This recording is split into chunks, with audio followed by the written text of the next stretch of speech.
Senhor, para que cada homem que tenha vindo até aqui, Senhor, possa realmente, Pai, estar comprometido, Pai, em assumir a responsabilidade como líderes de suas casas, como homens, Senhor, que precisam se posicionar, Pai, como homens de verdade. Senhor, nós te pedimos misericórdia e nós te agradecemos mais uma vez em nome de Jesus, Pai. Amém? Vamos abrir a palavra do Senhor em Efésios, capítulo 5. A partir do versículo 25, vamos ler até o 33. Vamos ficar de pé. Maridos, amai vossas mulheres, como também Cristo amou a igreja e a si mesmo se entregou por ela.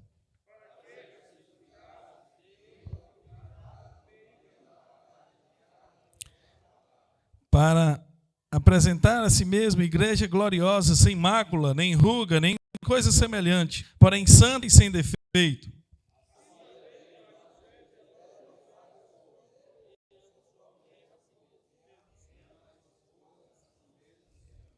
Porque ninguém jamais odiou a própria carne, antes alimenta e dela cuida, como também Cristo faz com a igreja. E eis porque deixará o homem a seu pai e sua mãe, e se unirá à sua mulher, e se tornarão os dois uma só carne.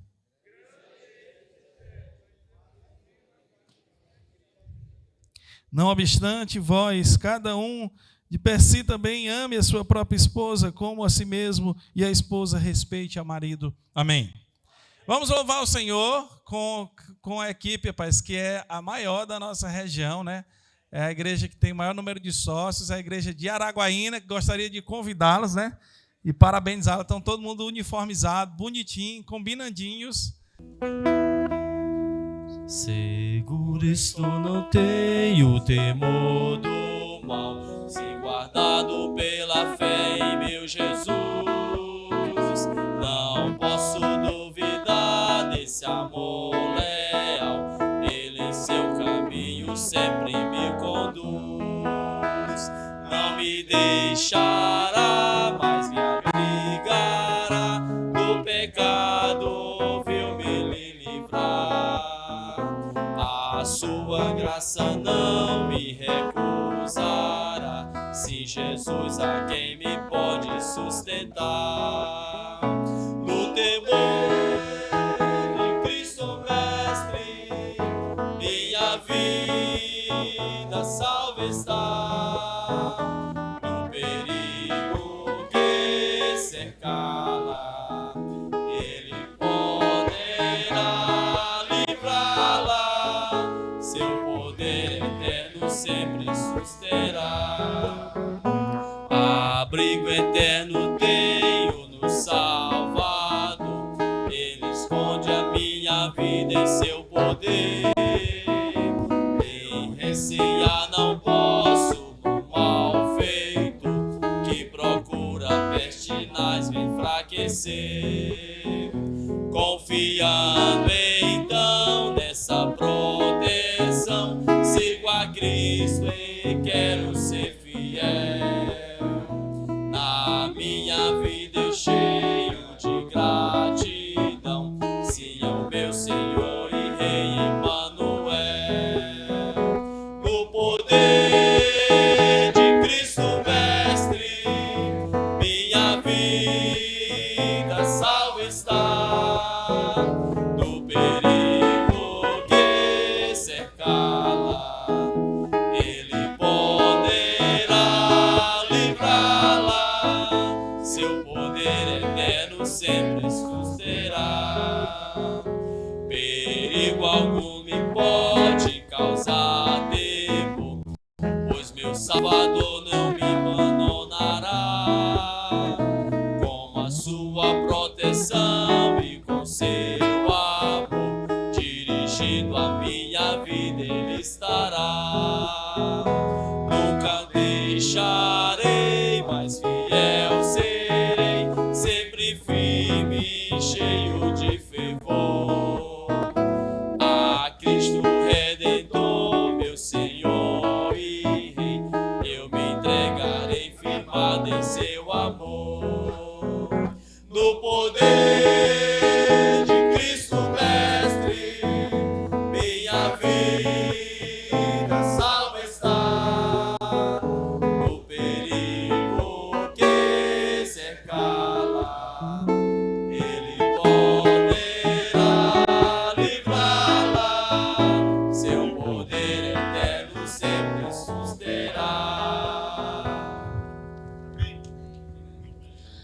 Meus irmãos, vamos ficar em pé. Agora o coral vai estar completo, vocês vão cantar com a gente, tá bom? Com todo o vigor, nós vamos cantar o hino Firmes nas Promessas e a uma só voz vamos louvar e adorar o nosso Criador.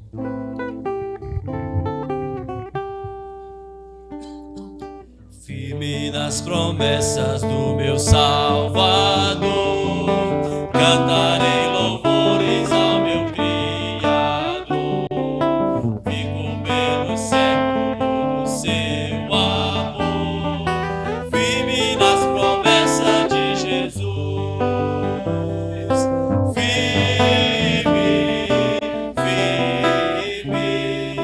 Firme nas promessas de Jesus, meu mestre.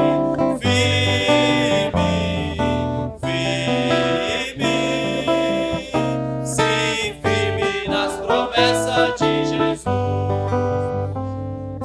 Firme nas promessas, não irei falhar, e na tempestade lá me consternar. Pelo verbo eterno hei de trabalhar, firme nas promessas de Jesus. Firme nas promessas de Jesus, meu mestre.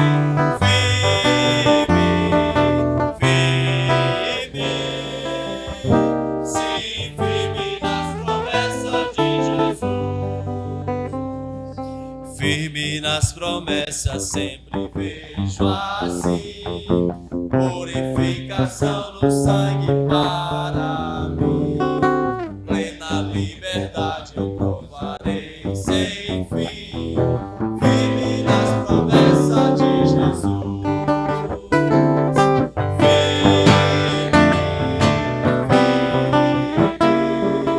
Firme nas promessas de Jesus, meu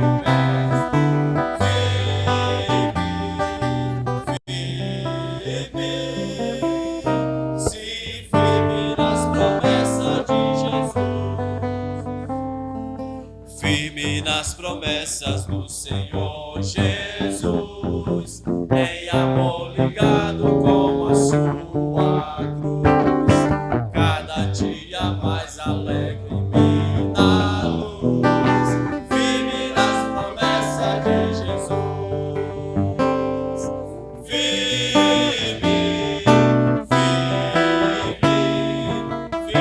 nas promessas de Jesus, meu mestre.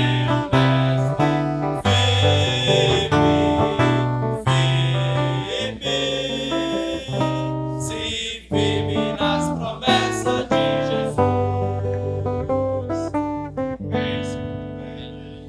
Glória a Deus, firmes sempre nas promessas de Jesus, porque elas não falham. E nós teremos agora um momento de testemunho com o nosso irmão Faustino Gomes.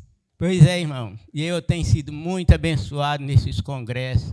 Sempre quando eu vou com interesse mesmo de ouvir, aprender e lutando para pôr em prática mesmo. Você sabe que Deus falou para Josué ia liderar um povo muito numeroso. E o que Deus diz para Josué, na sua liderança, para ele não se apartar desse livro. Este livro é o livro que ia guiar ele na sua jornada de liderança com aquele povo.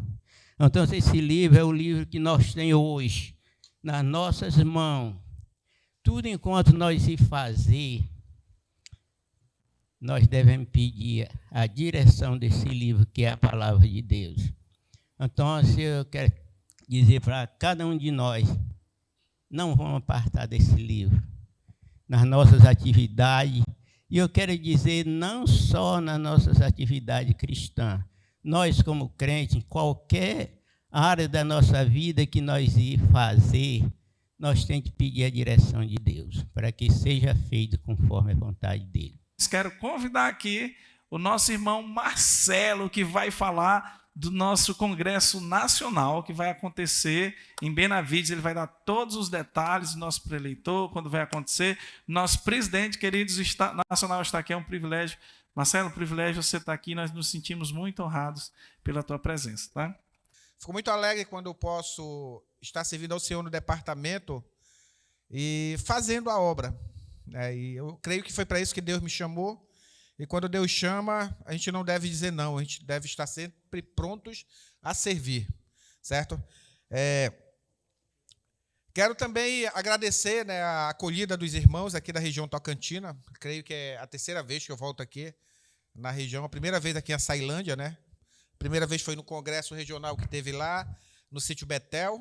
A segunda no Nacional e agora aqui em Açailândia, participando mais uma vez do congresso com os irmãos, né? E louvado seja Deus. E aqui na região a gente tem membros diretores, né? Pastor Dênio é secretário da Diretoria Nacional de Homens e o irmão Joelso é o vice-presidente, né? Mas vamos às informações, né? Nós já estamos trabalhando para o 11º Congresso, que vai ser realizado ali na cidade de Benevides, no Pará, fica a 20 quilômetros de Belém. Antes de chegar em Belém, tem Benevides, 20 quilômetros antes, né? No Instituto, no seminário Palavra da Vida Norte. O local lá é muito grande, é muito bom. A gente vai estar fazendo um vídeo para divulgar melhor, né? Ainda não deu tempo de fazer esse vídeo, mas a gente vai estar fazendo, pelos próximos dias, um vídeo para divulgar a questão do local, de tudo. O tema é Homens de Verdade. Vamos trabalhar porque, infelizmente, como a gente tem visto, tem havido uma crise de liderança masculina na igreja e nos lares. Então, a gente tem que bater forte em cima disso para ver se nós nos despertamos para o que Deus tem chamado para nós. O tema é esse, Homem de Verdade, baseado em 1 Reis, capítulo 2, versículo 2, parte B. A data, 19 a 22 de junho de 2025. Quem tiver uma caneta, anote, logo para ficar na agenda de vocês. Bota logo na agenda, olha, esse aqui é meu compromisso para junho de 2025. Nós sabemos que não existe condenação para aqueles que estão em Cristo Jesus, para aqueles que foram chamados por Ele, aqueles que foram lavados pelo seu sangue. Então cante comigo. Então é o Senhor aquilo que Ele merece, o louvor que vem do seu coração. Que nesse momento possamos, de fato, nos prostrar aos pés dEle e pedir para que Ele faça em nós aquilo que Ele quer fazer.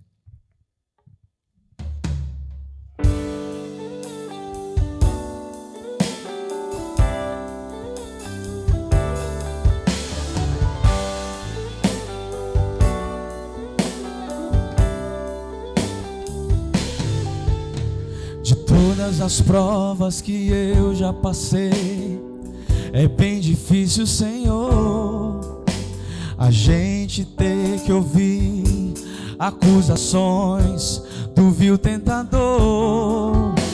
Lembranças do passado vêm e querem me fazer parar, ou mesmo palavras de alguém que não quer a gente acreditar. E quase parando, sem força e vigor, a gente lê a palavra e encontra bastante poder para vencer e continuar a jornada, e ver que o passado ficou para trás, pois Cristo na cruz tudo já venceu, e saber que dele não lembra mais. Eu canto pra glória de Deus. Se você canta, diga isso então no fundo do seu coração. Nenhuma condenação há para quem está em ti, Jesus, pois a vida coberta está pelo sangue que verteu na cruz. É certo que provas virão, investidas do vil tentador, mas nenhuma condenação há para quem está em ti, querido Senhor.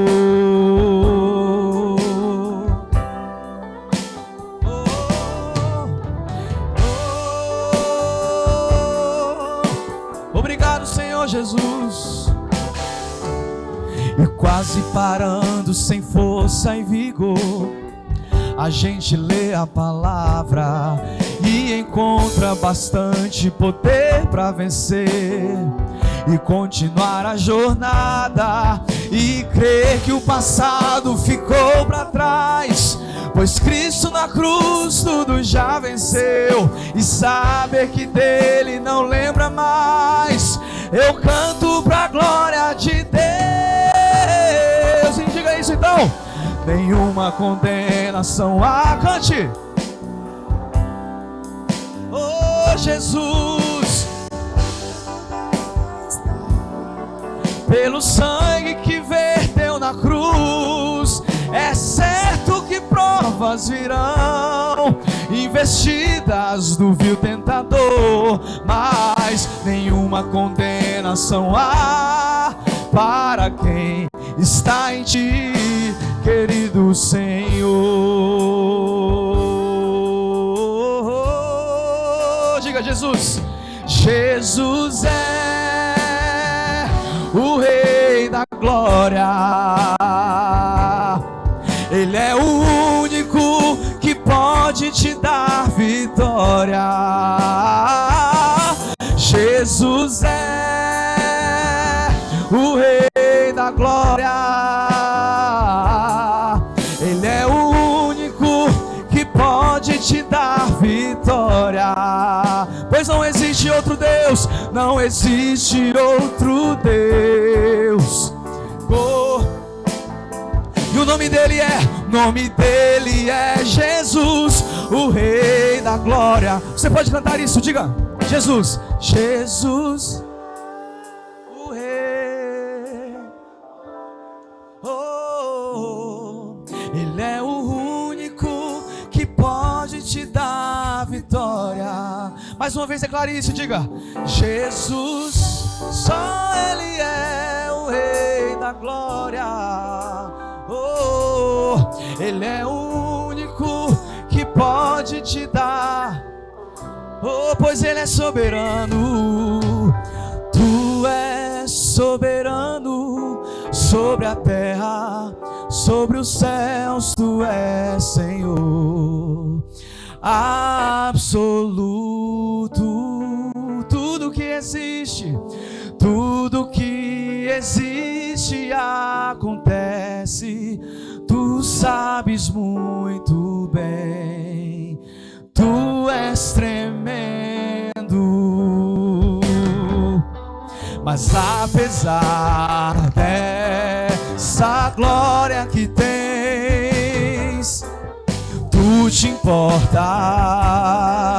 comigo também. E esse amor tão grande eleva-me, amar-me a ti, pois Ele, tu és tremendo. Mas apesar dessa glória que tens, oh Jesus, tu te importas comigo também. E esse amor tão grande eleva-me, amar-me a ti. Tu és tremendo. Só mais uma vez essa frase. E esse amor tão grande eleva-me, amar-me a ti. Pois só Ele é. Diga isso, diga. Tu és tremendo. Obrigado, Jesus. Seja louvado nos céus e na terra, por nós homens que precisamos reconhecer a grandeza desse Deus todo-poderoso e maravilhoso. Eu convido, não é irreverência ler sentado. Se o seu coração teme a Deus, é reverente ao Senhor, não é irreverente ler sentado. Mas vamos ficar em pé para fazer essa leitura. Filipenses 3, versos de 8 a 11, diz assim a palavra do Senhor. Sim, de fato considero todas as coisas como perda, comparadas com a superioridade do conhecimento de Cristo Jesus, meu Senhor, pelo qual perdi todas essas coisas.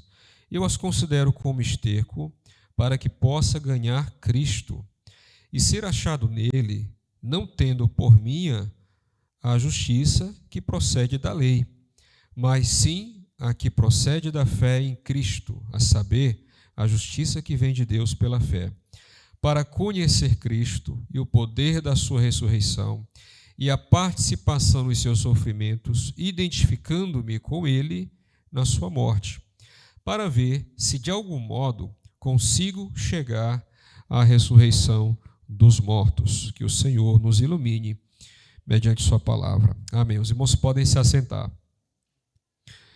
Irmãos, na manhã de hoje nós falamos sobre o homem bíblico e a liderança cristã. Falamos sobre a liderança solitária de Moisés, o seu modelo solitário. Nós falamos sobre a liderança plural, que foi o conselho de Jetro a Moisés, e falamos de uma liderança humilde, porque Moisés endossou, abraçou e ouviu de bom grado ali as palavras do seu sogro. Nessa noite nós vamos falar sobre o homem bíblico e a piedade cristã. O homem bíblico e a piedade cristã. Eu quero trazer aqui uma definição de João Calvino. Ele diz o seguinte: piedade é conhecimento verdadeiro, adoração sincera, fé salvadora, temor filial, submissão e amor reverentes. Em outras palavras, a piedade cristã é uma impressão exata da imagem do Criador, da glória do Criador sobre a vida da criatura. E a reação desta criatura diante de um conhecimento genuíno do Criador é o temor, é a reverência, é uma vida de submissão. A gente olha essa definição e para analisar o estado em que nós estamos hoje. Meus irmãos, os homens não oram mais como antigamente. Uma vez eu ouvi a mulher de um pastor dizer: os pastores de hoje não oram como de antigamente. Então, eu não estou falando aqui de uma impressão minha. Eu estou falando de um dado, de um fato observável por muitas pessoas que queiram encarar essa realidade, de que esta geração ela tem definhado no modo como considera a vida de oração. E nós temos, às vezes, sinais simples nas nossas igrejas que refletem isso. Por exemplo, algumas décadas atrás, as pessoas chegavam ao local de culto, o que elas faziam? Eles não só oravam, eles se ajoelhavam e oravam. E hoje você chega e aí você vê gente no Facebook, você vê gente contando piada, você vê gente apostando ali no Cartola. Isso ali dentro do local reservado para um fim especial que é o culto a Deus. A gente está trocando, e eu tenho pontuado muito isso nesses últimos tempos, a gente está trocando Bíblia por celular. E aí o cara acha, não é a mesma coisa. Não, o teu celular contém uma Bíblia, ele não é uma Bíblia.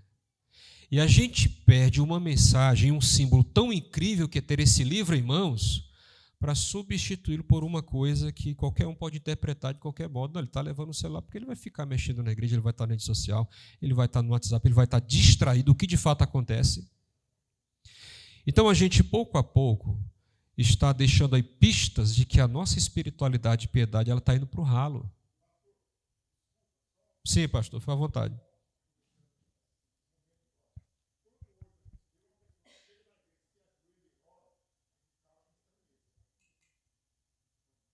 Sim. Exato. Então eu acho que esses gestos, essas práticas, a gente está substituindo a leitura da Bíblia por vídeos de internet. A gente pega, às vezes, pessoas recebendo e depois replicando vídeos que contêm heresias ali. Mas, assim, ouviram com tanta pressa que saem compartilhando e cooperando com o mal. E aí o pastor de uma igreja vai penar para doutriná-la, para ensiná-la, e um vídeo que circula no zap de todo mundo, e da família, e dos vizinhos, e não sei mais de quem, vai demolir. aquele edifício, que a duras penas está sendo construído. Então a gente tem tido dificuldade, meus irmãos, não só quanto a essas práticas piedosas, mas são coisas maiores. Eu quero fazer aqui uma sugestão de reflexão. Não com relação aos nossos congressos, mas a alguns congressos da nossa denominação. Depois reflitam e analisem se alguns congressos nossos não estão se transformando em turismo, ou é só um equívoco meu. E esse equívoco já tem alguns anos. O centro ordenador de uma convenção, de um congresso, da reunião dos santos há décadas atrás, era o Evangelho. E a coisa mais relevante não era o local, não era se tinha praia, não era se tinha shopping, se tinha um banho espetacular, se ia ter um tour. O centro daquele evento era o estudo das Escrituras. Topei uma vez com um pastor que foi aluno meu, um pastor batista. Fizemos um retiro juntos. E aí, terminou o culto pela manhã, ele reuniu toda a turma dele e chamou para um canto, foram ler a Bíblia e orar. Disse, ok, quando terminar esse momento, eles vão forropear. Terminaram quase na hora do almoço. Após o almoço, o cara reuniu todo mundo de novo, foram lá, fizeram uma roda enorme, que foram muitos, principalmente jovens da igreja dele, jovens, foram estudar o texto da manhã e foram orar. E eu fiquei assim olhando, esse povo não brinca, esse povo não se diverte, esse povo... E ele disse assim para mim, pastor, esses jovens, as famílias da igreja, estão o tempo todo no lazer. Eles saem para uma pizzaria, eles vão para um passeio, vão para uma viagem. Para mim, retiro é para a gente voltar, sabe, entupido das Escrituras.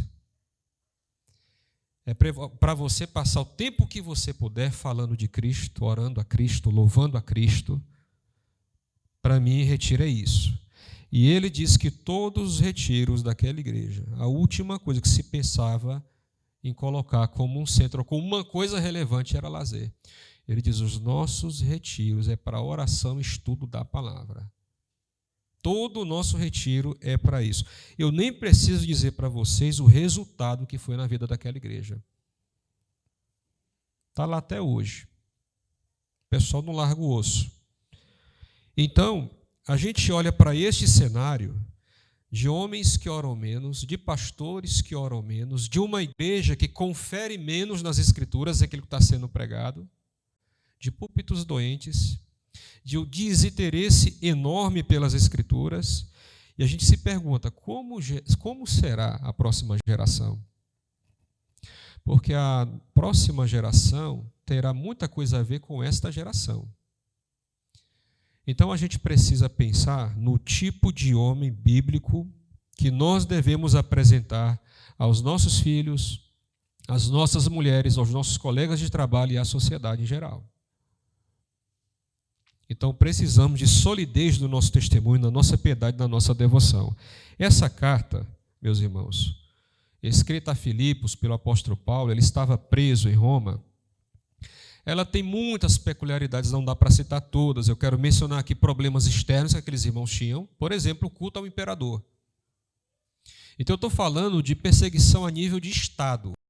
O culto ao imperador havia sido implantado e os cristãos tinham sérios problemas porque não se curvavam diante do imperador para adorá-lo.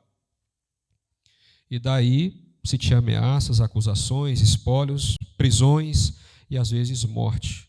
Nós não estamos falando de um período de perseguição generalizada, como no tempo de Diocleciano e companhia. A gente está falando de uma perseguição seminal, mas que já existia porque a igreja não queria trair seus valores, nem se curvar diante de César. Mas havia também problemas internos, que era o ensino dos falsos mestres, que sempre abalou muito mais as estruturas da igreja do que perseguições externas. Porque as perseguições externas, elas tendem a purificar a igreja. Mas quando se trata de falso ensino nascendo no chão da igreja, isso divide, isso fragmenta, isso racha, isso joga uma pessoa contra outra pessoa.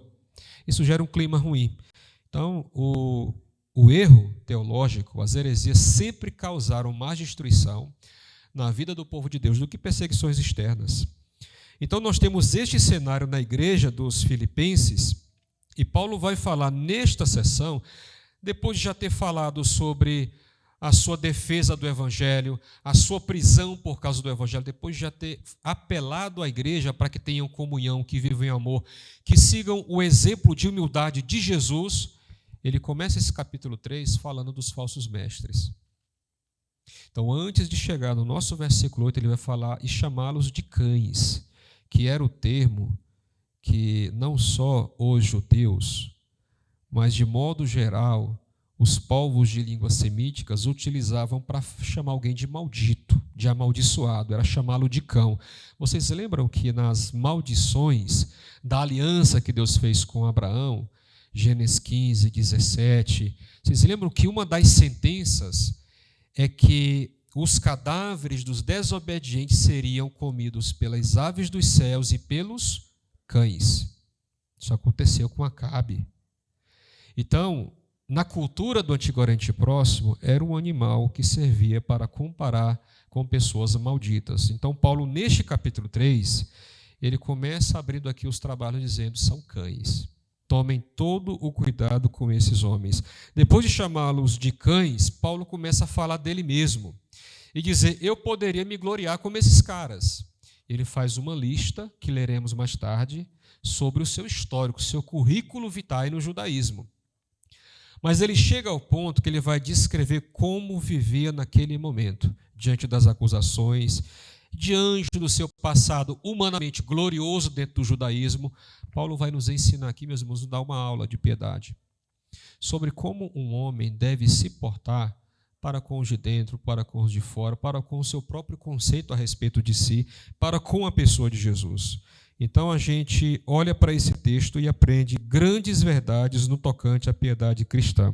O primeiro grande dever de um homem bíblico quanto à piedade cristã é o seguinte: cultive uma vida de abnegação. Isso aqui é um contrassenso, falar de abnegação nos dias de hoje. A gente está num tempo materialista em que as pessoas, são os colegas, é o mercado, é a mídia, só fala de conquistar e acumular. E todo mundo hoje quer seu lugar ao sol. E Paulo vai falar de abnegação, de coisas que, humanamente falando, eram preciosas, eram atraentes, aquilo lhe rendia elogios, louvores, posições dentro do judaísmo, mas ele abdicou de tudo por algumas razões. Então, olhem só comigo, meus irmãos. A gente vê no verso 8, Paulo abnegando de méritos pessoais. Não é isso o caminho do Evangelho, negar-se a si mesmo? Então, ele vai dizer no verso 8, eu considero todas essas coisas como perda. A que coisas ele se refere? Aos versículos 4 a 6, onde ele disse assim, olha, se bem, se comparando lá com os falsos mestres, se bem que eu poderia até mesmo confiar na carne. Então vejam só a retórica de Paulo. Ele diz assim, se alguém pensa que pode confiar na carne, muito mais eu. Então qual é o jogo de vocês, falsos mestres? É se gloriar? É elencar os méritos, os títulos, as posições? Ok, vou entrar nesse jogo. Ele diz assim, olha, sou circuncidado no 8º dia, da descendência de Israel, da tribo de Benjamim, hebreu de hebreus, quanto à lei fui fariseu. Era o grupo mais casqueiro dentro do judaísmo. Nós temos os essênios, nós temos os escribas, nós temos os saduceus. Os fariseus eram os caras mais casqueiros, mais difíceis. Era a escola mais rígida para você entrar. Por isso, quando alguém conseguia e passava na rua, o cara era admirado, respeitadíssimo. Paulo era de dentro do farisaísmo. E ele vai mais longe e diz assim, olha, quanto ao zelo, eu persegui a igreja. Ou seja, se vocês acharem que eu fui pouca coisa dentro do farisaísmo, eu cheguei ao ponto de perseguir e encabeçar a igreja, perseguir a igreja do Senhor. Quanto à justiça que há na lei, eu era irrepreensível. Ele não está falando da justiça de Cristo, ele está falando da conformidade externa com a lei mosaica. Eu era irrepreensível. Eu não tinha vícios públicos, falhas públicas a ponto de estar sendo corrigido pelas pessoas. Eu não dava razões. Também não está falando que ele era perfeito. Mas o seu modo de se comportar dentro daquela seita era extremamente exemplar para os padrões humanos da época. Era um cara admirável, destacado, um homem rico porque tinha trânsito livre dentro do sinédrio, que era reservado para homens de grande posição. Como é que o cara consegue jogar tudo isso na lata do lixo? Ele diz, eu considero tudo isso como perda, não consigo cultivar piedade, me orgulhando, ressaltando o tempo todo as coisas que eu fiz do meu passado, como se elas contribuíssem de algum modo para a minha salvação. Tenho que rejeitar essas coisas. A glória de Cristo jamais dividirá espaço com a minha glória pessoal. É isso que ele está dizendo. Não importa quem eu fui lá atrás, se eu fui o imperador, se eu fui a maior mente teológica, o maior fariseu, não, isso é irrelevante para o meu status hoje em Cristo Jesus. Então ele disse, eu abri mão. Nós temos que deixar para trás as coisas que não se coadunam com o conhecimento de Jesus. Ainda no verso 8, a gente entende por que é que ele abnegou dessas coisas. Ele disse assim, olha, comparando-as com o conhecimento de Jesus. Não dá para comparar. O que eu consegui no judaísmo, o que eu consegui no farisaísmo, o que eu consegui diante da lei, não dá para comparar com o conhecimento majestoso de Jesus. Este mesmo apóstolo, depois de iniciar a doutrina da eleição no capítulo 9 de Romanos, e ir até o capítulo 11, ele encerra com a doxologia. Paulo não conseguiu terminar aquele capítulo de forma fria, racional apenas, e ele estoura em louvor. E ele diz, ó profundidade da riqueza, tanto da sabedoria como do conhecimento de Deus. Quão insondáveis são os teus caminhos. Quão inescrutáveis são os teus juízos. Quem foi teu conselheiro? Senhor, quem primeiro te deu para depois receber? Quem foi que tomou iniciativa contigo? E ele conclui dizendo, porque dele, por meio dele e para ele são todas as coisas. Paulo estava assim, impressionado, de boca aberta, com a exuberância do conhecimento de Jesus. Se isso aqui não mexer com o coração de um homem, ele nunca será um homem bíblico. Então é por esta razão que ele jogou todo o seu passado e seus méritos pessoais na lata do lixo. Ele comparou suas obras, a sua justiça na lei, e comparou com o conhecimento de Jesus. Disse, não dá. Eu tenho que ficar com isso, eu tenho que abrir mão disso aqui. São duas coisas irreconciliáveis. E olha só que no verso 8, ele expressa uma total convicção quanto à sua abnegação. Ele diz assim, eu considero tudo isso como esterco. Meus irmãos, vocês não têm ideia o ódio que isso provocava ao ser dito na frente de um judeu ranzinza, de um legalista, de um judaizante.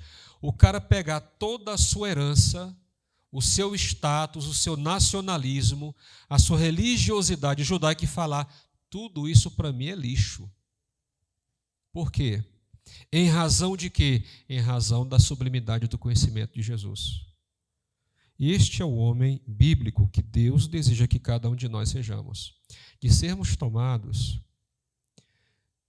pela grandeza, pela glória do conhecimento de Jesus, a ponto de começarmos a apaudar algumas coisas da nossa vida que não tem outra função a não ser nossa visibilidade pessoal, o nosso orgulho, o nosso ego. Por isso, meus irmãos, eu queria fazer aqui algumas aplicações sobre esse primeiro ponto. O homem piedoso deve falar e exultar mais dos méritos de Cristo do que nos seus méritos pessoais.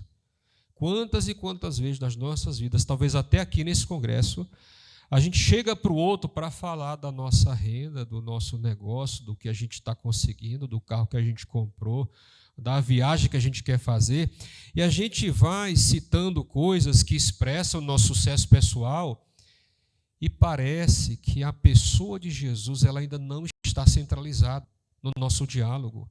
Eu vi, graças a Deus, vários momentos aqui de conversas sobre Cristo. Cheguei agora há pouco à tarde aqui na Redoma, não sei como é que chamaram isso aqui, Redário, e a turma ali conversando sobre evangelho, sobre evangelismo. Este conhecimento de Jesus deve nos deixar impressionados, boquiabertos. deve ser algo exuberante ao nosso coração, a ponto de nós começarmos a rejeitar as coisas que apontam para a nossa glória pessoal. Então, no reino de Deus, não importa quem você foi lá atrás antes da conversão, o que você conquistou, se você foi presidente, se você é filho de quem, o que importa no reino de Deus é que você foi iluminado pelo conhecimento de Jesus. Então, Paulo, ao ser confrontado com esse conhecimento, vocês lembram da conversão dele? No caminho de Damasco, ele se rendeu. E a abnegação nada mais é que rendição. Não dá para eu ficar armado, cheio de ego, de argumentos. John Stott diz que ninguém chegará aos céus desfilando como um pavão, mostrando suas plumagens, dizendo, olha, eu cheguei aqui por isso, porque eu sou bom. Ninguém terá essa autorização. Porque é este conhecimento, é esta pessoa, Cristo Jesus, que é a razão de toda a nossa conquista, de todo o nosso favorecimento diante de Deus. Eu queria também dizer, meus irmãos, qualquer coisa que duelar contra o conhecimento de Jesus na tua vida, aquilo que te afasta dele, aquilo que distorce o conhecimento dele, aquilo que tira a tua paixão e admiração pelas Escrituras, começa a jogar isso fora.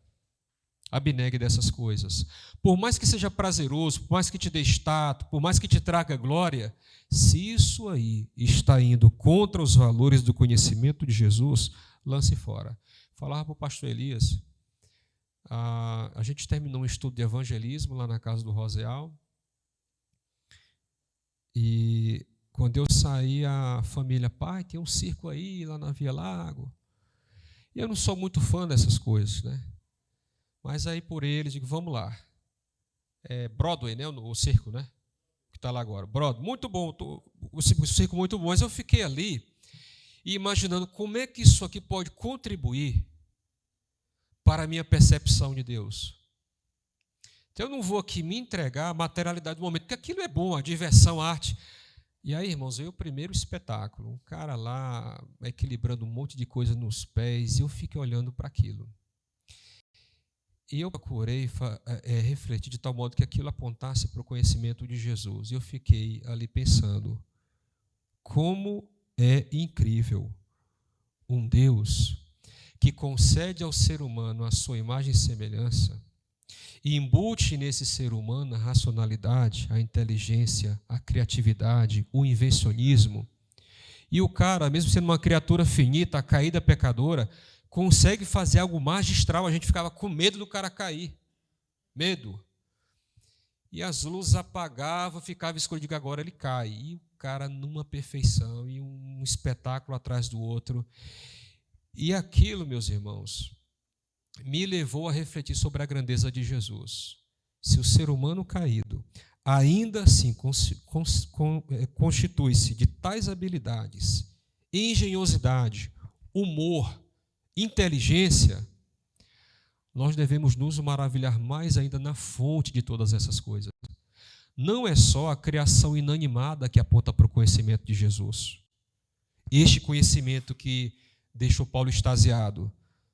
A criação também racional aponta para o conhecimento de Jesus. Todas as capacidades humanas, tudo que está à nossa volta, meus irmãos, pode se transformar numa ferramenta para levar o teu coração a se impressionar com a pessoa de Jesus. Mas o homem bíblico precisa ser piedoso para fazer essa leitura daquilo que te cerca. Então, o teu trabalho pode ser algo muito mais prazeroso e espetacular se você começar a enxergar como aquilo pode contribuir para o teu conhecimento de Jesus, como aquilo pode contribuir para te tornar mais piedoso diante do nosso Mestre. Qualquer esfera da nossa vida pode ser um instrumento para a nossa piedade. Eu quero mencionar, meus irmãos, em segundo lugar, que o dever de todo homem bíblico quanto à piedade cristã é cultivar uma vida de esperança. Há um certo teólogo que disse que a teologia da prosperidade está tentando trazer o céu para a terra e dizer o paraíso é aqui. Então você tem que comer do bom e do melhor, vestir do bom e do melhor, usufruir desta vida do bom e do melhor. Eu sempre lembro, quando eu falo do bom e do melhor, de um cara que queria comprar um carro meu. Ele foi lá, eu estava em Imperatriz nessa época, pastor, você está vendendo seu carro? Eu estou querendo. Ah, o senhor com certeza vai comprar uma Hilux, né? Aí eu fiquei assim, por quê?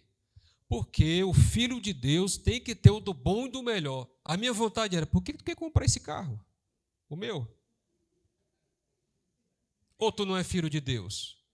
A minha vontade era fazer essa pergunta. Então, a gente, na teologia humanística e da prosperidade, e agora do coaching, elas não param, estão tentando fazer desta criação paraíso, trazer o céu abaixo. E nós entendemos que a nossa esperança, ela não se resume nesta vida. Ela se utiliza desta vida, mas ela aponta para o porvir. Porque a escatologia bíblica ela é extremamente ética. Não é apenas um mundo de teoria quanto àquilo que está por vir. São convicções e esperanças pautadas no Evangelho que mudam a nossa vida agora. Aquilo que você crê que acontecerá e que você aguarda piamente muda a sua rota agora.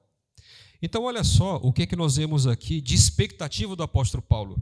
Ele diz assim no texto, olha, eu faço tudo isso para que eu possa ganhar a Cristo.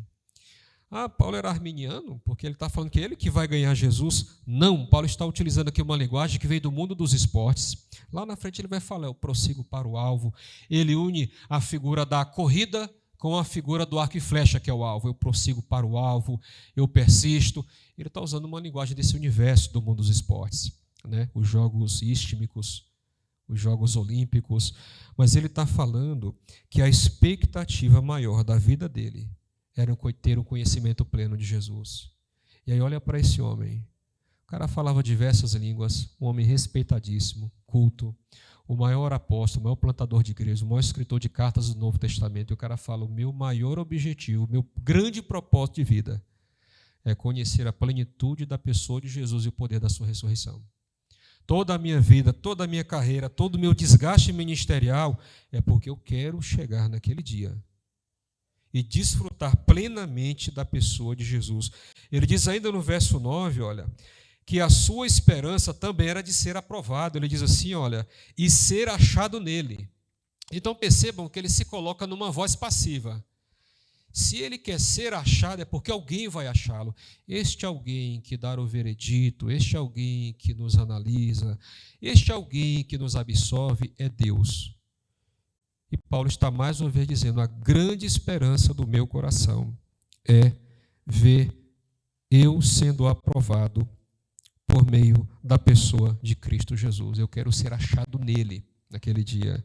E ele ainda vai mais longe no verso 9, colocando também sua esperança na justiça de Jesus. Isso aqui é uma indireta para os falsos mestres. E a salvação dependia da guarda do sábado, da guarda da dieta judaica, do calendário judaico, de toda a mística judaica. E Paulo diz assim, olha, eu não tenho justiça própria. Mas Paulo, tu não é circuncidado ao 8º dia? Tu não... Sou. Eu fui, tudo isso aí. Mas essa justiça não serve. Ela é imperfeita, ela tem a nódoa do pecado, ela é limitada. Quando nós falamos que o homem é totalmente depravado, nós não estamos dizendo que um ser humano faz todo o mal possível que ele pode fazer. O que a gente quer dizer é o seguinte, é que nenhum bem que ele faça é suficientemente aprovável diante de Deus. Ele é totalmente incapaz quanto à sua própria salvação. E Paulo diz, eu não tenho justiça própria. Todo o meu esforço na lei, todo o meu zelo humano, a perseguição, tudo aquilo foi em vão, porque a minha salvação foi alcançada na cruz do Calvário. E Cristo a realizou de modo completo e pleno quando disse está consumado. Não vou nem entrar aqui na expressão grega que está consumado, que eu acho que todo mundo já ouviu e já aprendeu. E ele diz assim, olha, essa justiça é a que procede da fé em Cristo. Então a esperança do apóstolo não era o seu passado no judaísmo, não era a sua justiça pessoal, não eram as suas boas obras. Ele disse, olha, eu estou desarmado diante de Cristo. A minha esperança é conhecê-lo plenamente pela aprovação de Deus e pela justiça de Jesus. Nada de mim, apenas Ele. Nada eu fiz, apenas a sua graça em mim, como o texto que eu mencionei hoje. Eu quero aqui, meus irmãos, fazer uma aplicação a nós, cada um na sua igreja, no seu contexto, na sua família. O maior desejo de um homem bíblico deve ser assemelhar-se cada vez mais ao mais extraordinário homem da história. Eu fico impressionado como, às vezes, e isso é bom, um homem, um empresário, se inspira em outro empresário. Poxa, aquele cara é um cara de sucesso, o cara cresceu, o cara batalhou, e aquele é uma inspiração, e tu vai embora. É incrível como às vezes você olha para alguém da igreja, o cara ou canta, ou prega, ou evangeliza, aquilo é uma inspiração, e tu vai seguindo aquilo ali. Meus irmãos, o homem mais incrível, extraordinário de toda a história é Jesus. Nós temos o maior padrão de homem diante de nós, que é a pessoa de Jesus. Nós devemos ter uma esperança centralizada nele. Eu sei que nós temos desejo de conquistas profissionais, temos que ser responsáveis diante da vida, temos que batalhar. Muitos aqui têm planos, projetos quanto à aposentadoria, quanto à moradia, quanto a ministérios, mas o maior desejo do nosso coração deve ser nos assemelhar a esse homem. Nós não vamos encontrar nenhum homem mais extraordinário do que Jesus. É o exemplo perfeito, é o padrão perfeito, e é isso que deve inspirar a nossa esperança. Toda essa jornada, trabalho de igreja, família, sociedade, deve ser motivado, deve ter como combustível aquele grande dia em que nós o veremos como ele é. E conheceremos como também somos conhecidos. Estou citando 1 João 3, 1 Coríntios 13. Então, isso deve ser a grande inspiração, a maior de todas as aspirações de um homem bíblico. Assemelhar-se à pessoa de Jesus. Martinho Lutero, ele tem uma expressão muito conhecida, não só nas suas pregações, como nos seus escritos. Uma frase bem pequenininha: Cristo por mim. Ele dizia, nunca fui eu, é Cristo por mim. Quando se referia a toda a luta contra o papado, ele dizia, a palavra de Deus sozinha fez muito mais para fragilizar, combater o papado, que os meus esforços pessoais. Eu não fiz nada. A palavra de Deus é que fez tudo. Portanto, o homem bíblico, ele exulta, ele se alegra e ele tem as suas expectativas na pessoa de Jesus. Eu quero chegar àquele dia de conhecê-lo plenamente, de ser publicamente declarado absolvido, de ser apresentado como um vitorioso, manifestado também gloriosamente junto com Jesus. Eu quero que esse dia se concretize, mas daqui até lá, o meu modo de viver deve se ajustar a esta esperança. O terceiro grande dever de um homem bíblico quanto à piedade cristã é o seguinte: cultive uma vida de discipulado. A gente pegou a palavra discipulado e a limitou àquele curso para batismo. Então, o discipulado são 6 meses, 1 ano de curso lá na EBD, e aí você já foi discipulado. Então, está aqui o teu diploma, você já está discipulado. O discipulado, ele vai do dia da nossa conversão até o dia da nossa morte. E ele só encerra porque quando alguém morre, o seu espírito é aperfeiçoado. E no dia de Cristo, o corpo também será glorificado, é só por isso. Mas este processo, meus irmãos, de discipulado, sempre foi o objetivo de Deus para o seu povo. Eu falei agora numa conferência em Veneza, eu perguntei para a igreja, por que Deus proibiu a construção de imagens? Não, porque idolatria. Sempre tem um que dá uma resposta assim, né? Não, porque idolatria. Não, porque... Não, raciocina. Por que Deus proibiu a fabricação de imagens quanto à sua pessoa? Na cultura do Antigo Oriente Próximo,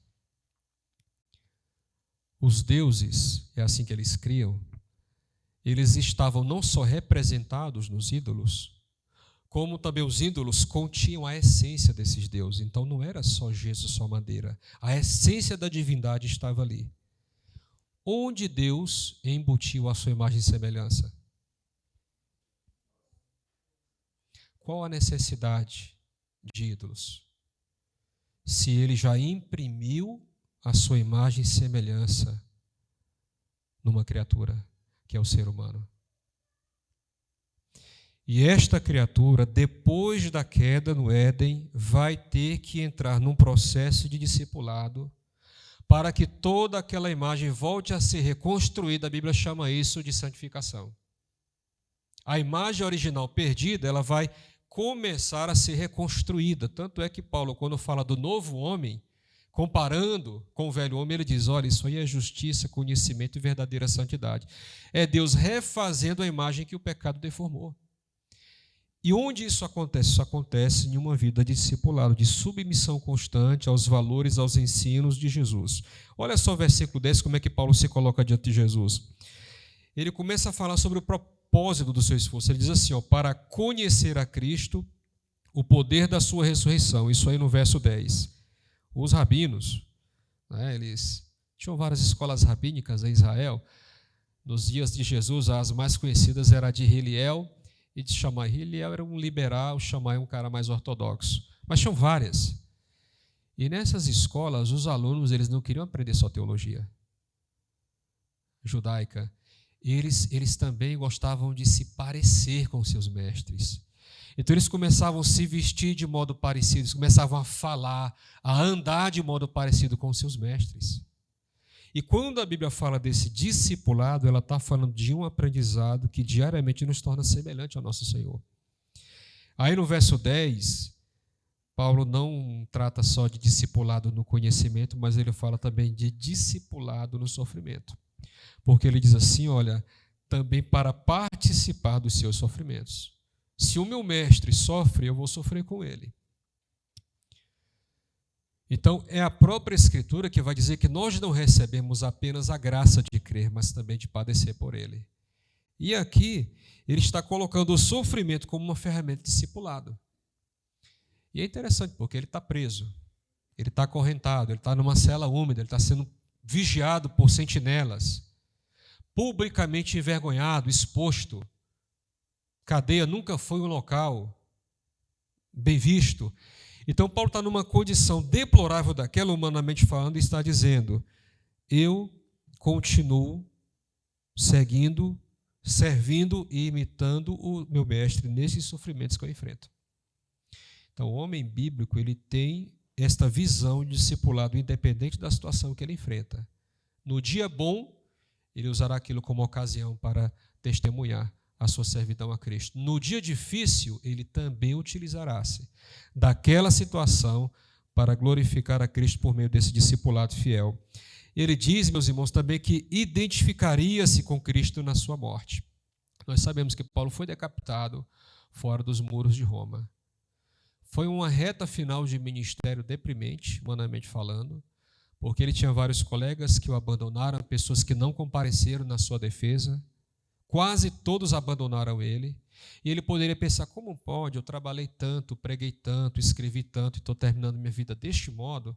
Ele poderia ter esta visão, mas ele diz assim, eu combati o bom combate, eu completei a carreira e eu guardei a fé. A visão de Paulo é a visão de um discípulo. Tudo aquilo que o meu mestre colocou nas minhas mãos, eu levei a cabo.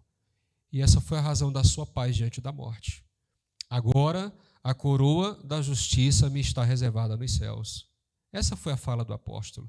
Porque nem o sofrimento era situação inconveniente para ele agir, falar e proceder como discípulo. No verso 11, a gente vê que o discipulado de Paulo também era algo perseverante. Ele diz assim, olha, que todo aquele conjunto, não só de pensamentos, mas de ações, era para ver se de algum modo conseguia chegar o seu destino final. Então, era algo que tinha uma visão lúcida sobre o futuro, era alguém que se engajava, se esforçava, e todas aquelas lutas, dissabores, traições, penúrias, eram modos, segundo Paulo. Todos esses modos eu quero utilizá-los para certificar de que eu chegarei naquele dia firme em Cristo Jesus. Mais uma aplicação, meus irmãos, quanto ao elemento do discipulado, a necessidade do discipulado na vida do homem bíblico, eu queria dizer o seguinte, a piedade, ela é uma filha do discipulado, o verdadeiro discipulado. A piedade só pode brotar aí de uma relação autêntica com a pessoa de Jesus, porque às vezes o homem pode ter um contato com a igreja, não com Jesus. Às vezes os homens podem ter contato com cargos, e eles têm horas e horas com aqueles cargos, mas não com Jesus. Eles têm contatos com agendas, com tesourarias, com eventos, com programações. Eles podem ter contato com uma diversidade de coisas dentro da máquina, da instituição. Mas eles ainda assim podem estar sem contato diário com a pessoa de Jesus. Relacionamento pessoal de discípulo com a pessoa de Jesus. Nós, como homens bíblicos, precisamos diariamente sermos moldados nesse discipulado com Jesus. Diariamente. Aquele cursozinho na igreja por batismo não encerrou nem de longe o nosso discipulado. Nós vamos chegar até o último suspiro neste processo de discipulado. Enxergue seu sofrimento como um palco para testemunhar o verdadeiro discipulado. Algumas pessoas conseguem fazer isso. Eu quero citar aqui Inácio, de Antioquia. Cara, 40 anos, bispo em Antioquia. E a sua popularidade, a sua pregação, a sua fama começou a incomodar o império. O imperador Trajano se levanta contra esse bispo, contra esse pastor, e exige que ele se retrate, que ele negue a Jesus, que ele negue tudo aquilo que ele estava falando. E ele disse que não iria negar a sua fé e que não iria se retratar. E aí, Inácio, ele vai ser preso, a mando do imperador Trajano, em 106 depois de Cristo, e ali inicia uma longa viagem até o Coliseu, porque lá ele seria jogado para as feras. E o interessante é que nesse trajeto entre Antioquia e Roma, ele recebeu várias propostas de livramento de pessoas dizendo: nós podemos te livrar, nós podemos te tirar dessa aí. Ele disse: não, eu quero ser tragado como um puro trigo de Cristo. Eu quero ser moído pelos dentes das feras para servir de testemunho à pessoa de Jesus. E ele chegou corajosamente no Coliseu, foi lançado às feras, o tempo todo na viagem, 10 soldados ali, vigiando, policiando. E ele encarou corajosamente aquilo que seria a maior derrota para um ser humano, ser jogado às feras. Ele fez daquilo um palco para testemunhar o nível do seu discipulado quanto à pessoa de Jesus. Nós, meus irmãos, provavelmente não chegaremos a esse nível de sermos assassinados, não nos dias próximos em que estamos. Mas nós temos, sim, vários momentos difíceis na nossa vida, de doenças, de crises financeiras, de dificuldades na igreja, em que nós não podemos nos acovardar. Porque a gente tem uma geração de homens que são, na verdade, geleias, uma geração Nutella que não suporta mais pressão, que no momento da crise abandona o barco, começa a virar especialista em crítica, e nós estamos precisando de homens que no momento da crise se revelam como homens aprovados. 1 Coríntios 11 não é o que nós encontramos ali? Paulo dizendo: é até bom que haja entre vocês pessoas reprovadas. É até bom que haja no vosso meio gente fraca, covarde, tímido na fé. Para quê? Para que os homens aprovados, corajosos, se tornem evidentes e se manifestem. Que nós sejamos esses homens, discípulos fiéis e aguerridos em relação à pessoa de Jesus. O Aloísio Azevedo diz o seguinte: a piedade é o perfume da moral religiosa. Eu vou fazer só um ajuste na frase dele. A piedade é o perfume da moral cristã. Então, o perfume, ele atrai, ele agrada, ele conquista, e aquilo que vai fazer de nós homens piedosos é enxergarmos no discipulado e na piedade do próprio Jesus a fonte das nossas ações, do nosso modo de viver. E então, meus amigos, eu pergunto a cada homem: o que é que nós vamos levar deste congresso para as nossas casas, para os nossos trabalhos e para a nossa família, para a nossa igreja? O que é que nós vamos levar? Então, há um espaço infinito entre ouvir e entre praticar. Eu espero que a gente releia os textos que foram pregados aqui pelo pastor Leonésio, os textos pregados hoje. Que a gente reflita, que a gente ponha o coração para fazer um autoexame, porque as nossas famílias estão clamando por homens bíblicos, homens que respiram e transpiram o Evangelho, homens que expressam em tudo aquilo que fazem que sua grande paixão e esperança é a pessoa de Jesus e assemelhar-se a este homem extraordinário que é Jesus.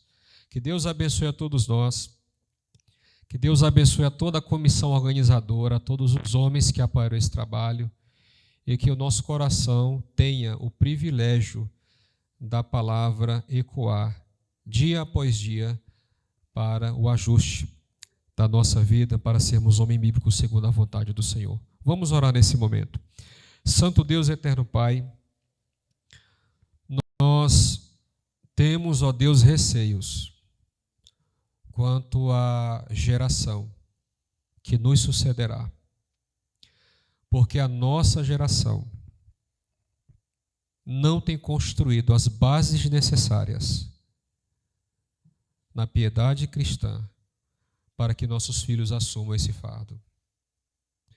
Ó Deus, conceda-nos como homens que sejamos bíblicos em nossa piedade, a ponto de gerarmos, ó Deus, pela graça do Senhor, famílias, filhos e netos que saibam também o que é o viver piedoso.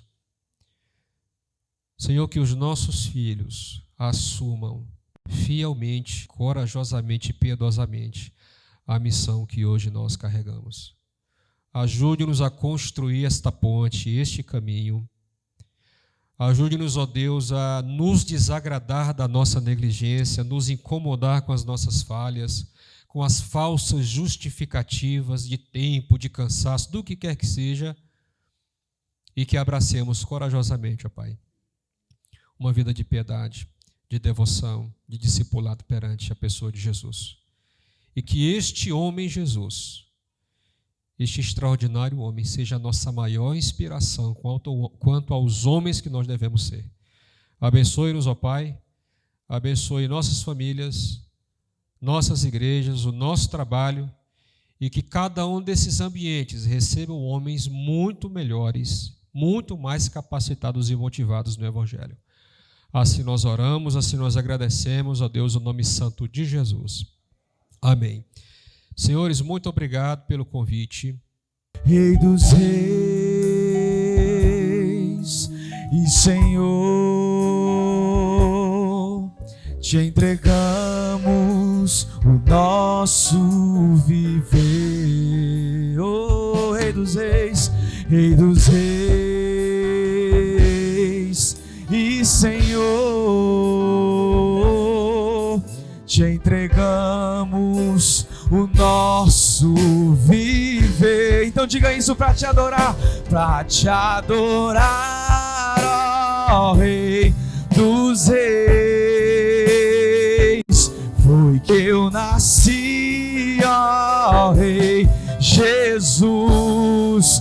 O meu prazer é te louvar, o meu prazer é estar nos atos do Senhor. O meu prazer é viver na casa de Deus, onde flui o amor. Rei dos reis e Senhor,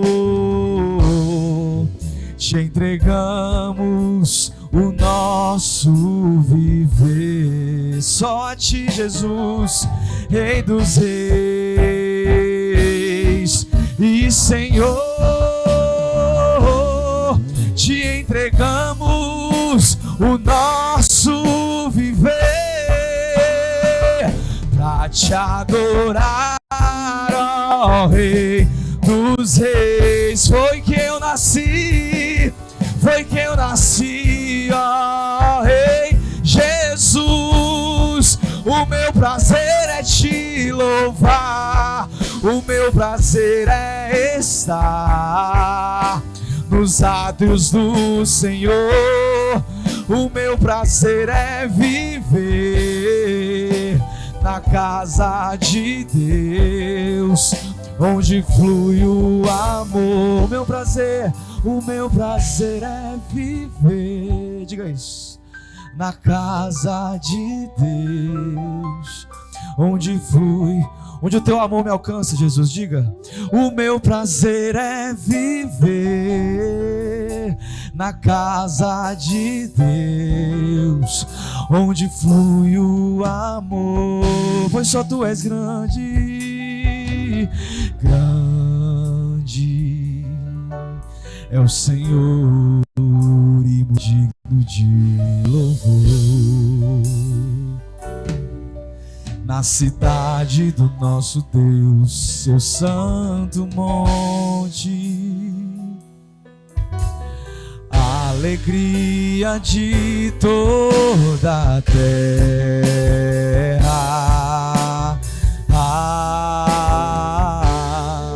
pois grande é o Senhor em quem nós temos a vitória, e o que nos ajuda contra o inimigo. E por isso diante dele nos prostramos.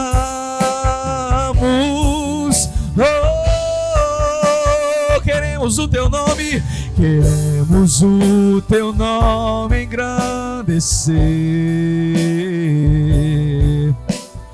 e agradecer-te por tua obra em nossas vidas, pelo teu sangue, queremos em teu infinito amor, pois só Ele é, pois só tu és o Deus eterno sobre toda a terra. Queremos o teu nome engrandecer, queremos te agradecer e agradecer-te por tua obra em nossas vidas. Confiamos em teu infinito amor,